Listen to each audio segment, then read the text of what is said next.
Washington State has been getting real edgy lately. In addition to signing an LGBTQ curricular bill for schools, Governor Jay Inslee also signed into legislation protection for those working in the adult entertainment industry. Senate Bill 6105, also known as the Strippers Bill of Rights, requires adult entertainment venues to hire security and install panic buttons in rooms, especially spaces where dancers may be alone with customers. In addition, there will also be a customer blacklist where customers will not be able to return if they're acting creepy or if they're crossing boundaries.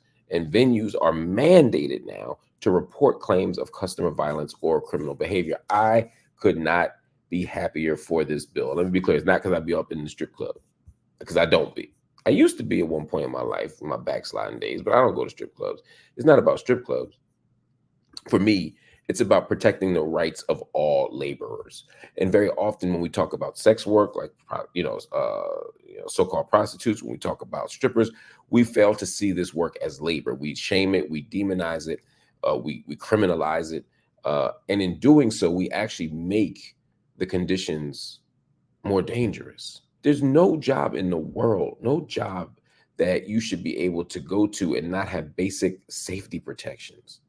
I mean, can you imagine working in a coal mine or working in a laboratory and not being allowed to have proper ventilation, proper masks, proper, uh, uniform or protections? Of course not. It'd be absurd, right? Can you imagine people playing football and aren't allowed to wear a helmet? Come on. Can you imagine working in a school and not having a fire alarm? We would say these are basic things that you need on the job to be safe. Well, women need to be safe too. Strippers need to be safe. And so this bill um, requires there to be security, because when you don't have security, sex workers, adult entertainment workers, other people who work in these types of arenas, they're much more prone to be or likely to be sexually assaulted.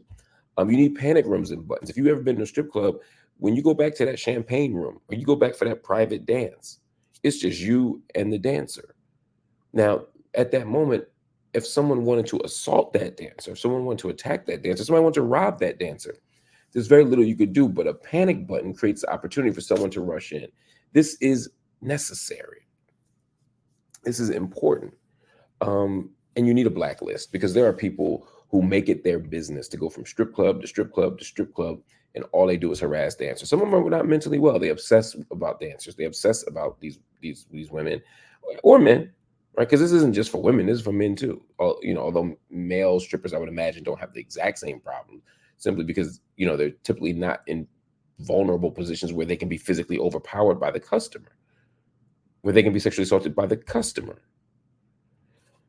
But that notwithstanding, when you have those customers who stalk the dancer, who wait outside for the dancer, who become so obsessed with the dancer that they create unsafety for everybody, there should be a blacklist. I don't know how you enforce a blacklist, because strip clubs don't have the most elaborate and efficient and professional entry points. Pause.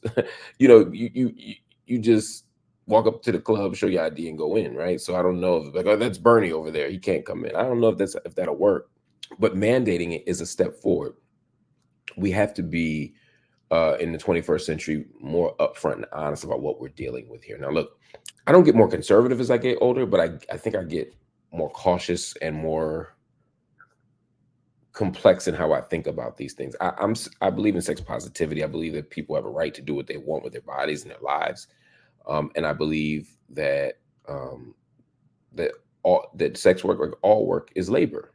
And so we have to treat it that way. It doesn't mean that I want people to be strippers. It doesn't mean that I think it's safe. It doesn't mean that I think it's the best use of our bodies or um, our talents.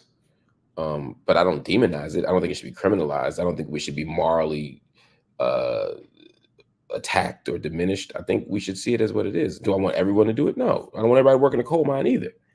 Um, and I don't see them as different. It's just like, okay, is this the best choice under these circumstances? But again, part of why being a stripper isn't often the best circumstance is because we move this stuff to the underground. We treat it like it's not a real job. We treat it like it's not a real business. And so then the people who are left to manage it and oversee it don't care about these people, don't care about the women who walk in, don't care about the men who come in and give up their money. And so it gets pushed to the underground and gets treated like something that's different and something that's taboo.